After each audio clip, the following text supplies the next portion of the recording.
Top quality और consistent performance के लिए सिर्फ सिल्वर पंप नाम याद रखना। સુરતના વરાછામાં રેસ્ટોરન્ટ માલિકના આપઘાતના કેસ મામલે વરાછા પોલીસે હની ટ્રેપ કરતી ગેંગને ઝડપી લીધી છે। ગેંગના 4 સભ્યોની ધરપકડ કરવામાં આવી। 2 મહિલા સહિત 4 લોકોને ઝડપી લેવાયા છે। પાસોદરાના રેસ્ટોરન્ટ માલિકને પ્રેમ જાળમાં ફસાવીને રૂપિયા પડાવવામાં આવ્યા હતા। બીજા રૂપિયા માટે પણ સતત બ્લેકમેલ કરતા હોવાનો દાવો કરવામાં આવ્યો છે।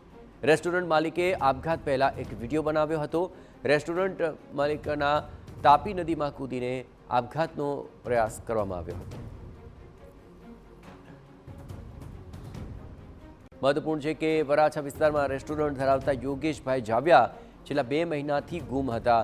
સામે આવેલી વિગતો મુજબ તે રેસ્ટોરન્ટમાં કામ કરતી એક પરિણીતા સાથે ભાગી ગયા હતા। 5 દિવસ પછી મહિલા તો તેના ઘરે પહોંચી ગઈ, પરંતુ યોગેશભાઈ પરત ન ફર્યા। તેમને કોઈ જ ફાળ ન મળતા તેનો પરિવાર છેલ્લા ઘણા સમયથી ફરિયાદ નોંધાવવા આમ તેમ ધક્કા ખાઈ રહ્યો હતો।